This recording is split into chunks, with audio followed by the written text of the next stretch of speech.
ಎಲ್ರಿಗೂ ನಮಸ್ಕಾರ ವಿದ್ಯಾರ್ಥಿಗಳೇ. ಯುಗಾದಿ ಹಬ್ಬ ಮುಗಿಸಿದ್ದೀರಾ.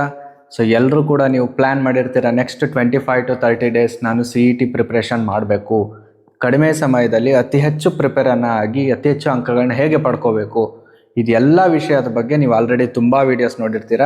ಸೊ ಈ ವಿಡಿಯೋದಲ್ಲಿ ನಾವೇನು ಮಾಡ್ತಾ ಇದ್ದೀವಿ, ಕಂಪ್ಲೀಟಾಗಿ ಅತಿ ಕಡಿಮೆ ಸಮಯದಲ್ಲಿ ಹೇಗೆ ಕೆಮಿಸ್ಟ್ರಿಯಲ್ಲಿ 50+ ಮಾರ್ಕ್ಸನ್ನು ತಗೋಬೋದು, ಈಸಿಯಾಗಿ ತಗೋಬೋದು ನೀವು. ಸೊ ನೀವು ಬೋರ್ಡ್ ಎಕ್ಸಾಮ್ ಪ್ರಿಪ್ರೇಷನಲ್ಲೂ ಕೂಡ ನೀವು ತುಂಬ ಸಪೋರ್ಟ್ ಮಾಡಿದ್ರಿ, ಎಲ್ಲರೂ ಕೂಡ ಕೆಮಿಸ್ಟ್ರಿ ಎಕ್ಸಾಮ್ ಚೆನ್ನಾಗಿ ಮಾಡಿದ್ದೀರಾ ಅನ್ಕೋತೀನಿ. ಸಿಯರ್ ನಾವು ಈ 30 ದಿನದಲ್ಲಿ ಕೆಮಿಸ್ಟ್ರಿಲಿ 50+ ಅಂಕಗಳನ್ನು ಹೇಗೆ ಪಡಿಬೋದು ಈಸಿಯಾಗಿ. ನಾನು ನಿಮಗೆ ಒಂದು ರಫ್ ಪ್ಲ್ಯಾನನ್ನು ಕೊಡ್ತೇನೆ, ಇದನ್ನು ನೀವು ಫಾಲೋ ಮಾಡ್ಬೋದು. ಸಿಯರ್ ಈಗ ನೋಡಿ ಮಕ್ಕಳೇ, ಇಲ್ಲಿ ಒಂದು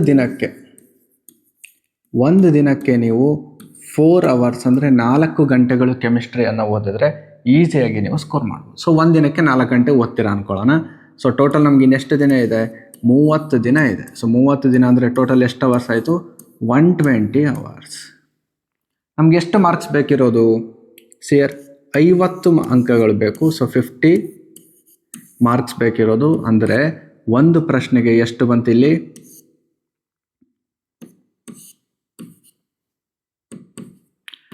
2.4 hours.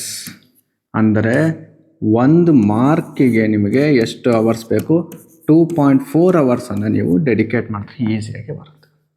ಅಂದರೆ 2.4 ಅವರ್ಸ್ ಓದೋದ್ರಿಂದ 1 ಮಾರ್ಕ್ಸ್ ಈಸಿಯಾಗಿ ತೊಗೋಬೋದು ಅಂತ ಅರ್ಥ. ಓಕೆ, ಅಥವಾ 140 minutes, 140+ minutes. ಇದು ಯಾವ ಚಾಪ್ಟರ್ ಓದ್ತೀರಾ ಅನ್ನೋದ್ರ ಮೇಲೆ ಡಿಪೆಂಡ್ ಆಗುತ್ತೆ. ಸೊ ಈಸಿಯಾಗಿ ನೀವು ಡೈಲಿ 3 to 4 hours ಕೂತ್ಕೊಂಡ್ರೆ ನಿಮಗೆ ಎಷ್ಟು, 50+ ಮಾರ್ಕ್ಸು ಕೆಮಿಸ್ಟ್ರಿಯಲ್ಲಿ CETಯಲ್ಲಿ ಈಸಿಯಾಗಿ ಪಡಿಬೋದು. ಯಾಕೆ ಕೆಮಿಸ್ಟ್ರಿಲಿ ಈಸಿಯಾಗಿ ಪಡಿಬೋದು, ಸೇರ್ ನೀವು PCMB 4 ಸಬ್ಜೆಕ್ಟ್ ತೊಗೊಳ್ಳೋದಾದರೆ ಕೆಮಿಸ್ಟ್ರಿಯಲ್ಲಿ ನಿಮಗೆ ಫಾರ್ ಎಕ್ಸಾಂಪಲ್ 12th ಸಿಲೆಬಸ್ ನೋಡಿ. 12th ಟೋಟಲ್ ಎಷ್ಟು ಚಾಪ್ಟರ್ ಇದೆ, 10 ಚಾಪ್ಟರ್ಸ್ ಇದೆ. ಆ 10 ಚಾಪ್ಟರ್ಸ್ ಮತ್ತು ನೀವು previous year question paper analyse ಮಾಡಿದ್ರೆ ಈಸಿಯಾಗಿ ನಿಮಗೆ 12 ಸಿಲೆಬಸ್ ಇಂದನೇ 40ರಿಂದ 45 ಪ್ರಶ್ನೆಗಳು ಕೇಳ್ತಾರೆ. ಅಂದರೆ ಈ 10 ಚಾಪ್ಟರ್ ಓದೋದ್ರಿಂದ ನಿಮಗೆ 40ರಿಂದ 45 ಪ್ರಶ್ನೆಗಳು. ಇನ್ನು ಉಳಿದಿರುವಂಥದ್ದು 11th ಸಿಲೆಬಸ್ ನಿಮಗೆ 9 ಚಾಪ್ಟರ್ ಇದೆ. ಈ 9 ಚಾಪ್ಟರಲ್ಲಿ ನಿಮಗೆ ಎಷ್ಟು, 15ರಿಂದ 20 ಕ್ವಶನ್ಗಳು. ಫ್ರಮ್ ಲಾಸ್ಟ್ 2 years ಏನು ಮಾಡಿದ್ದಾರೆ, ಇವೆರಡರ ಜೊತೆಗೆ ಇಲ್ಲಿ ಪ್ರಾಕ್ಟಿಕಲ್ ಕೆಮಿಸ್ಟ್ರಿ ಕೂಡ ಕೇಳಿದ್ದಾರೆ ಕ್ವಶನ್ಸನ್ನು. ಬಟ್ ಲಾಸ್ಟ್ ಇಯರಲ್ಲಿ ಸ್ಪೆಸಿಫಿಕ್ ಆಗಿ ಸಿಲೆಬಸ್ಸಲ್ಲಿ ಮೆನ್ಷನ್ ಮಾಡಿರಲಿಲ್ಲ, ಬಟ್ 2ರಿಂದ 3 ಕ್ವಶನನ್ನು ಕೇಳಿದರು. ಬಟ್ ಈ ವರ್ಷ 2026 ಸಿಲೆಬಸ್ಸಲ್ಲಿ ಪ್ರಾಕ್ಟಿಕಲ್ ಕೆಮಿಸ್ಟ್ರಿ ಅಂತ ಮೆನ್ಷನ್ ಮಾಡಿದ್ದಾರೆ. ಸೊ ಈಸಿಯಾಗಿ ನೀವು ಈ ವರ್ಷ 2ರಿಂದ 3 ಕ್ವಶನ್ಗಳನ್ನು ಎಕ್ಸ್ಪೆಕ್ಟ್ ಮಾಡ್ಬೋದು. ಅದು ಬಿಟ್ಟರೆ ಇಲ್ಲೂ ಕೂಡ ಸ್ವಲ್ಪ ವೇರಿ ಆಗ್ಬೋದು ಅವಾಗ. ಓಕೆ, ಸೊ ಈಸಿಯಾಗಿ ನೀವು ಆಲ್ರೆಡಿ 12th ಬೋರ್ಡ್ ಸಿಲೆಬಸ್ಸಿಗೆ ನೀವು ಪ್ರಿಪೇರ್ ಆಗಿರೋದ್ರಿಂದ ಇಲ್ಲಿ ನಿಮಗೀಗ ಸಿಲೆಬಸ್ ಕಂಟೆಂಟ್ ಓದೋ ಅವಶ್ಯಕತೆ ಇಲ್ಲ. ಕಂಟೆಂಟ್ಗಿಂತ ಜಾಸ್ತಿ ಪ್ರಶ್ನೆಗಳನ್ನು ಅತಿ ಹೆಚ್ಚು ಪ್ರಾಕ್ಟೀಸ್ ಮಾಡಬೇಕು. ಸೊ ಹಾಗಾದರೆ ನೋಡಿ, ಇಲ್ಲಿ ನಿಮ್ಮ ಮುಂದೆ ನಾನು ಇಲ್ಲೊಂದು ಅನಾಲಿಸಿಸನ್ನು ತೋರಿಸ್ತಾ ಇದ್ದೀನಿ. ಸೊ 12th ಸ್ಟ್ಯಾಂಡರ್ಡ್ ನೀವು ಚಾಪ್ಟರ್ಸ್ ಲಿಸ್ಟ್ ನೋಡೋರು ನಾನು ಏನು ಮಾಡಿದ್ದೀನಿ, 2018ಇಂದ 25ವರೆಗೂ ಯಾವ್ಯಾವ ಚಾಪ್ಟರ್ ಇದೆ, ಎಷ್ಟೆಷ್ಟು ಪ್ರಶ್ನೆಗಳು ಬಂದಿದ್ದಾವೆ. ಸೊ ಟೋಟಲ್ ನೀವು ಅಬ್ಸರ್ವ್ ಮಾಡೋದಾದರೆ ಪ್ರತಿ ವರ್ಷ ನೋಡಿ 43ರಿಂದ 45, ಕೆಲವೊಂದ್ಸಲಿ 46 ಪ್ರಶ್ನೆ ಕೂಡ ಕೇಳಿದ್ದಾರೆ. ಯಾವ syllabus, only second PUC syllabus. So ಹಾಗಾಗಿ ನಾವೇನು ಮಾಡಬೇಕು, ಫಸ್ಟ್ ಪ್ರಿಫರೆನ್ಸ್ ಯಾವುದು ಕೊಡಬೇಕು, ಸೆಕೆಂಡ್ PUC ಸಿಲೆಬಸ್ಗೆ ಕೊಡಬೇಕು. ಇದಾದಮೇಲೆ ನೋಡಿ ನೀವು ಇಲ್ಲಿ ಫಸ್ಟ್ PUC ಸಿಲೆಬಸ್ ನೋಡಿ, 15ರಿಂದ 17 ಅಥವಾ 18 ಪ್ರಶ್ನೆಗಳು ಈಸಿಯಾಗಿ 11th ಸಿಲೆಬಸ್ಸಿಂದ ಬಂದಿದೆ. ಸೊ ಹಾಗಾಗಿ ನೀವೇನು ಮಾಡಬೇಕು, ಫಸ್ಟ್ ಪ್ರಿಫರೆನ್ಸ್ ಯಾವುದು ನಮಗೆ ಕಡಿಮೆ ಚಾಪ್ಟರ್ಸನ್ನು ಓದಿ ಅಥವಾ ಕಡಿಮೆ ಸಮಯದಲ್ಲಿ ಅತಿ ಹೆಚ್ಚು ಅಂಕಗಳನ್ನ ಗಳಿಸ್ಕೊಳ್ಳೋ ಸಾಧ್ಯತೆ ಇರುತ್ತೋ ಅದನ್ನು ನಾವು ಫಸ್ಟ್ ಮಾಡಬೇಕು.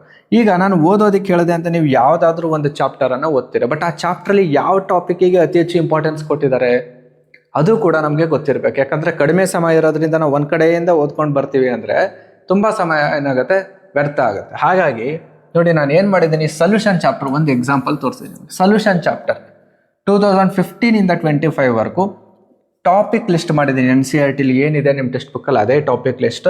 ಅದರ ಜೊತೆಗೆ ಇಲ್ಲಿ ಯಾವ ಟಾಪಿಕ್ಕಿಂದ ಕ್ವಶನನ್ನು ಕೇಳಿದ್ದಾರೆ. ಸೊ ನೀವು ಈ ಚಾರ್ಟ್ ನೋಡಿದ ತಕ್ಷಣ ಈಸಿಯಾಗಿ ಗೊತ್ತಾಗ್ಬಿಡುತ್ತೆ ನಿಮಗೆ.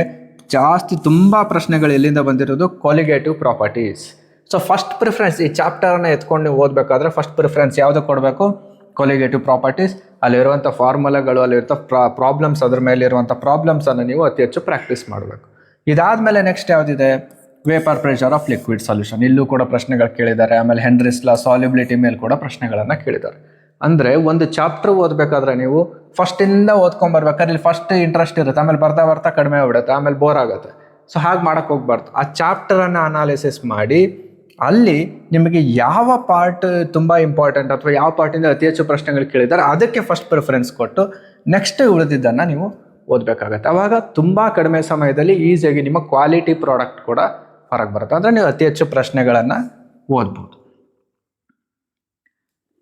ಸೊ ಅದಕ್ಕೆ ನಾವೇನು ಮಾಡಿದ್ದೀವಿ, ಈಗ ತುಂಬ ಜನ ಹುಡುಗರು ಸೆಲ್ಫ್ ಸ್ಟಡಿ, ಸೆಲ್ಫ್ ಪ್ಲ್ಯಾನ್ ಮಾಡ್ತಿರ್ತಾರೆ ಅಥವಾ ಮನೇಲೇ ಓದ್ತಿರ್ತಾರೆ. ತುಂಬ ಜನ ಆನ್ಲೈನ್ ಕ್ಲಾಸು ಸೇರಿರ್ತಾರೆ.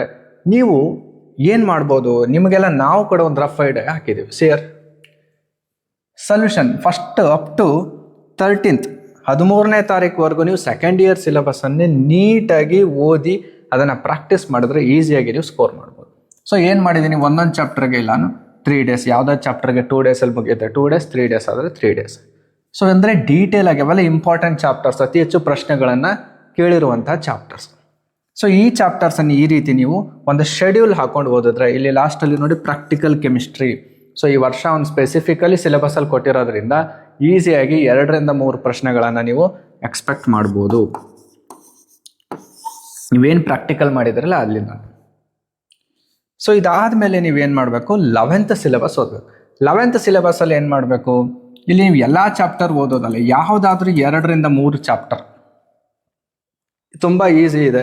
ಫಾರ್ ಎಕ್ಸಾಂಪಲ್ ಚಿಕ್ಕ ಚಾಪ್ಟರ್ ಪಿರಿಯಡಿಕ್ ಪ್ರಾಪರ್ಟೀಸ್ ಇದೆ, classification of elements and periodic properties ಇದೆ, ಅಥವಾ ರೆಡಾಕ್ಸ್ ರಿಯಾಕ್ಷನ್ ಇದೆ, ಅಥವಾ ಹೈಡ್ರೋಕಾರ್ಬನ್ಸ್ ನೀವು 10th ಓದಿರೋದ್ರ ಲಿಂಕ್ ಇರೋದ್ರಿಂದ ಆರ್ಗ್ಯಾನಿಕ್ ಕೆಮಿಸ್ಟ್ರಿ ತುಂಬ ಹೆಲ್ಪ್ ಆಗುತ್ತೆ. ಈ ರೀತಿ ಚಿಕ್ಕ ಚಿಕ್ಕ ಚಾಪ್ಟರ್ಸ್ ಟಾಪಿಕ್, ಅಥವಾ ಈಕ್ವಿಲಿಬ್ರಿಯಮಲ್ಲಿ ಕೆಮಿಕಲ್ ಈಕ್ವಿಲಿಬ್ರಿಯಮ್, ಈ ರೀತಿ ನೀವು ಕೆಲವೊಂದು ಸ್ಪೆಸಿಫಿಕ್ ಟಾಪಿಕ್ಸನ್ನು ಓದಿದ್ರೆ ಈಸಿಯಾಗಿ ನೀವು 50 ಅಂಕಗಳನ್ನು ಪಡಿಬೋದು. ಇಲ್ಲಿ ನೋಡಿ, ಇಲ್ಲಿ ಸೆಕೆಂಡ್ PUC 40 ಅಂಕಗಳು ಬರುತ್ತೆ. ಪ್ರಾಕ್ಟಿಕಲ್ ಕೆಮಿಸ್ಟ್ರಿ 1, 2ರಿಂದ 3 ಅಥವಾ 4 ಪ್ರಶ್ನೆಗಳು ಕೂಡ ಕೇಳ್ಬೋದು. ಸೊ 40ರಿಂದ 45 ಪ್ರಶ್ನೆ ಇಲ್ಲಿ ಬರುತ್ತೆ. ಇನ್ನು ಉಳಿದಿರುವಂಥ 15ರಿಂದ 20 ಪ್ರಶ್ನೆ 11th. ಅಲ್ಲಿ ನೀವು ಈ ರೀತಿ ಒಂದು 4ರಿಂದ 5 ಟಾಪಿಕನ್ನು ಈಸಿಯಾಗಿ ಸೆಲೆಕ್ಟ್ ಮಾಡಿಕೊಂಡು ಓದಿದ್ರೆ ನೀವು ಆರಾಮಾಗಿ 50+ ಅಂಕನ ಕೆಮಿಸ್ಟ್ರಿಯಲ್ಲಿ ತಗೋಬೋದು. ಸೊ ಅದಕ್ಕೋಸ್ಕರ ನಾವೇನು ಮಾಡಿದ್ದೀವಿ, ನಿಮಗೆ ನಾವು ಒಂದು ಟೆಸ್ಟ್ ಸೀರೀಸನ್ನು ಕೊಡ್ತಾ ಇದ್ದೀವಿ. ಸೊ ಈ test series it is completely based on previous year question paper. ನಾವು ಈಗ ಹೇಗೆ ಅನಾಲಿಸಿಸ್ ಮಾಡಿ ನಿಮಗೆ ತೋರಿಸಿದ್ನಲ್ಲ, ಇದು ಪ್ರತಿಯೊಂದು ಚಾಪ್ಟರ್, ಪ್ರತಿಯೊಂದು ಟಾಪಿಕ್ಕು ಕೂಡ ನಾವು ಅನಾಲಿಸಿಸ್ ಮಾಡಿ ಅದರ ಬೇಸ್ ಮೇಲೆ ನಾವು ಈ ಟೆಸ್ಟ್ ಸೀರೀಸನ್ನು ಡಿಸೈನ್ ಮಾಡಿರೋದು. ನೋಡಿ, ಈ ಟೆಸ್ಟ್ ಸೀರೀಸ್ ಏನಾಗಿದೆ, ಸ್ಪೆಸಿಫಿಕ್ ಆಗಿ ನಾವು ಕೊಟ್ಟಿದ್ದೀವಿ. ಇಲ್ಲಿ ಡೇಟ್ ಕೂಡ ಮೆನ್ಷನ್ ಮಾಡಿದ್ದೀವಿ. ಈ ಡೇಟಿಗೆ ಈ ಸಬ್ಜೆಕ್ಟಲ್ಲಿ ಈ ಚಾಪ್ಟರ್ಸಿಗೆ ನಾವು ಟೆಸ್ಟನ್ನು ಕೊಡ್ತೀವಿ ಸ್ಪೆಸಿಫಿಕ್ ಆಗಿ. ಓಕೆ, ಈಗ ನೀವು ಕೆಮಿಸ್ಟ್ರಿ ನೋಡೋದಾದ್ರೆ ಫಸ್ಟ್ ಸೊಲ್ಯೂಷನ್ ಮತ್ತು ಎಲೆಕ್ಟ್ರೋ ಕೆಮಿಸ್ಟ್ರಿ ಸೇರಿ ಇಲ್ಲಿ ಒಂದು ಟೆಸ್ಟ್, ಆಮೇಲೆ D&F ಬ್ಲಾಕ್ ಮತ್ತು ಕೋಆರ್ಡಿನೇಷನ್ ಕಾಂಪೌಂಡ್ಸ್, ಹ್ಯಾಲೋ ಆಲ್ಕೆನ್ಸ್ ಮತ್ತು alcohol phenol ethers, next aldehyde ketone, carboxylic acid, amine and biomolecule ಸೇರಿ ಒಂದು, ನೆಕ್ಸ್ಟ್ ಪ್ರಾಕ್ಟಿಕಲ್ ಕೆಮಿಸ್ಟ್ರಿ ಮತ್ತು ಕೆಮಿಕಲ್ ಕನೆಟಿಕ್ಸ್. ಸೊ ಈ ರೀತಿ ಈ ಟೆಸ್ಟ್ ಸೀರೀಸಲ್ಲಿ ನಿಮ್ಗೆ ಏನೆಲ್ಲ ಸಿಗುತ್ತೆ, 6 ಪಾರ್ಟ್ ಸಿಲೆಬಸ್ ಟೆಸ್ಟ್ ಮತ್ತು ಮಾಕ್ ಟೆಸ್ಟ್ ನಿಮಗೆ completely based on previous year question paper 8 mock test ಸಿಗುತ್ತೆ. Very important mock test based upon the trends, ಏನು ಟ್ರೆಂಡ್ಸ್ ಇಲ್ಲಿವರೆಗೂ ಇದೆ ಅಥವಾ ಈ ವರ್ಷ ಇನ್ನೂ ಹೊಸದಾಗಿ ಏನು ಕೇಳ್ಬೋದು ಅದೆಲ್ಲವನ್ನು ಸೇರಿ ನಾವೇನು ಮಾಡಿದ್ದೀವಿ, ಈ ರೀತಿ 8 ಮಾಕ್ ಟೆಸ್ಟ್ ಮತ್ತು 6 ಪಾರ್ಟ್ ಸಿಲೆಬಸ್ ಟೆಸ್ಟನ್ನು ಮಾಡಿದ್ದೀವಿ. ಸೊ ಇದೆಲ್ಲಿ ಸಿಗುತ್ತೆ ನಿಮಗೆ, ಇದು ನಮ್ಮ ತೇಜ್ ಅಕಾಡೆಮಿ ಆ್ಯಪ್. ನೀವು ಪ್ಲೇಸ್ಟೋರಿಗೆ ಹೋಗಿ ತೇಜ್ ಅಕಾಡೆಮಿ ಆ್ಯಪನ್ನು ಡೌನ್ಲೋಡ್ ಮಾಡಿಕೊಂಡ್ರೆ ಈಸಿಯಾಗಿ ನಿಮಗೆ ಏನಾಗುತ್ತೆ, ಪ್ಲೇಸ್ಟೋರಲ್ಲಿ ಈ ಆ್ಯಪ್ ಸಿಗುತ್ತೆ. ಈ ಆ್ಯಪಲ್ಲಿ ನೀವು ಡೌನ್ಲೋಡ್ ಮಾಡ್ಕೊಂಡ್ಮೇಲೆ ಈ ಟೆಸ್ಟ್ ಸೀರೀಸನ್ನು ಪರ್ಚೇಸ್ ಮಾಡ್ಬೋದು. ಸೊ ಈ ಟೆಸ್ಟ್ ಸೀರೀಸ್ ನಾವು ಬೇಸಿಕ್ ಪ್ರೈಸ್ 150 ರೂಪೀಸ್ಗೆ ಇಟ್ಟಿದ್ದೀವಿ. ಸೊ ಯಾರಿಗೂ ಕೂಡ ತುಂಬ ಕಷ್ಟ ಆಗಬಾರ್ದು ಅಂತ ಈಸಿಯಾಗಿ ನೀವು 150 ರೂಪೀಸ್ಗೆ ಇದನ್ನು ಪರ್ಚೇಸ್ ಮಾಡಿ. ಸೊ ಇಲ್ಲಿ ನಿಮಗೆ ಟಾಪಿಕ್ ವೈಸ್ ಅನಾಲಿಸಿಸ್ ಕೂಡ ಸಿಗುತ್ತೆ, ಮೈಕ್ರೋ ಶೆಡ್ಯೂಲು ಸಿಗುತ್ತೆ, ಇದಾದಮೇಲೆ ಚಾಪ್ಟರ್ ವೈಸ್ ಅನಾಲಿಸಿಸ್ ಸಿಗುತ್ತೆ. ಸೊ ದ್ಯಾಟ್ ನಿಮಗೆ ಯಾವ ಚಾಪ್ಟ್ರಲ್ಲಿ ಯಾವ ಟಾಪಿಕ್ ಓದಬೇಕು ಅನ್ನೋದು ಕೂಡ ಪ್ಲ್ಯಾನ್ ನಿಮಗೆ ಇದರಲ್ಲಿ ಅವೈಲೇಬಲ್ ಇರುತ್ತೆ ಈ ಟೆಸ್ಟ್ ಸೀರೀಸಲ್ಲಿ. ಸೊ ಇದನ್ನು ನಾವು ಈ ಟೆಸ್ಟ್ ಸೀರೀಸನ್ನು ನೀವು ತೇಜ್ ಅಕಾಡೆಮಿ ಆ್ಯಪನ್ನು ಡೌನ್ಲೋಡ್ ಮಾಡ್ಕೋಬೋದು ಪ್ಲೇಸ್ಟೋರ್ಲಿ, ಅಥವಾ ಇದನ್ನು ನೀವು ಈ QR ಅನ್ನು ಸ್ಕ್ಯಾನ್ ಮಾಡೋದ್ರಿಂದ ಈಸಿಯಾಗಿ ನೀವು ಆ್ಯಪನ್ನು ಡೌನ್ಲೋಡ್ ಮಾಡ್ಕೋಬೋದು. ಅಲ್ಲಿ ನೀವು ಟೆಸ್ಟ್ ಸೀರೀಸ್ ಜಾಯ್ನ್ ಆಗಿ ಪ್ರಾಕ್ಟೀಸನ್ನು ಮಾಡ್ಬೋದು. ಈಗ ತುಂಬ ಜನ ವಿದ್ಯಾರ್ಥಿಗಳು ಓದ್ತಾರೆ, ಬಟ್ ಅವ್ರಿಗೆ ಕ್ವಾಲಿಟಿ ಕ್ವಶನ್ಸನ್ನು ಸಿಗೋದಿಲ್ಲ. ಅದರಲ್ಲೂ ಯಾವ ಚಾಪ್ಟರನ್ನು ಓದಿದ್ರೆ ಯಾವ ರೀತಿ ಪ್ರಶ್ನೆಗಳು ಕೇಳ್ತಾರೆ, ಇದೆಲ್ಲ ಕೂಡ ಇಂಪಾರ್ಟೆಂಟ್ ಆಗುತ್ತೆ. ಸೊ ಈ ಟೆಸ್ಟ್ ಸೀರೀಸನ್ನು ನೀವು ಈಸಿಯಾಗಿ ಉಪಯೋಗಿಸ್ಕೋಬೋದು. ಓಕೆ, ಸೊ ಇದೇ ರೀತಿಯೂ ಬೇರೆ ಬೇರೆ ಎಕ್ಸಾಮ್ಸಿಗೆ ಅಥವಾ CET ರಿಲೇಟೆಡ್ ಹೊಸ ಅಪ್ಡೇಟ್ಸಿಗೆ, ಅನಾಲಿಸಿಸ್, ಇದಾದಮೇಲೆ ಬೇರೆ ಸಬ್ಜೆಕ್ಟ್ ಪ್ಲ್ಯಾನ್ ಆಗಲಿ, ಅಥವಾ ನಿಮ್ಗೆ ಇನ್ನೂ ಯಾವೆಲ್ಲ ಎಕ್ಸಾಮ್ಸ್ ಬರಿಬೋದು, ಇದೆಲ್ಲ ವಿಷಯಗಳನ್ನು ನಾವು ಇನ್ನೂ ಅತಿ ಹೆಚ್ಚು ವಿಡಿಯೋಗಳನ್ನ ಮಾಡ್ತಾ ಇರ್ತೀವಿ. ಸೊ ನೀವು ನಮ್ಮ ತೇಜ್ ಅಕಾಡೆಮಿ ಯೂಟ್ಯೂಬ್ ಚಾನಲನ್ನು ಸಬ್ಸ್ಕ್ರೈಬ್ ಮಾಡ್ಕೊಳ್ಳಿ. ಸೊ ಇದೇ ರೀತಿ ನೀವು ನಮ್ಮ ಟೆಲಿಗ್ರಾಮ್ ಚಾನಲ್ ಮತ್ತು ವಾಟ್ಸಪ್ ಚಾನಲ್ ಕೂಡ ಜಾಯ್ನ್ ಆಗ್ಬೋದು. ಅದರಲ್ಲೂ ಕೂಡ ನಾವು ತುಂಬ ಇನ್ಫಾರ್ಮೇಷನನ್ನು ಶೇರ್ ಮಾಡ್ತಾ ಇರ್ತೀವಿ. ನಿಮಗೆ CET ರಿಲೇಟೆಡ್ ಯಾವುದೇ ಸಬ್ಜೆಕ್ಟ್ಗಾಗಲಿ ಏನೇ ಸಮಸ್ಯೆ ಇದ್ದರೂ ನೀವು ಈಸಿಯಾಗಿ ಈ ನಂಬರಿಗೆ ನೀವು ಕಾಂಟ್ಯಾಕ್ಟ್ ಮಾಡ್ಬೋದು, 9071455466. ವಿದ್ಯಾರ್ಥಿಗಳೇ, ಕಡಿಮೆ ಸಮಯದಲ್ಲಿ ನೀವು ಅತಿ ಹೆಚ್ಚು ಅಂಕಗಳನ್ನು ನಾನು ಏನು ಪ್ಲ್ಯಾನ್ ಹಾಕ್ಕೊಟ್ಟಿದ್ದೀನಿ, ಈ ಪ್ಲ್ಯಾನನ್ನು ನೀವು ಫಾಲೋ ಮಾಡಿದ್ರೆ ಈಸಿ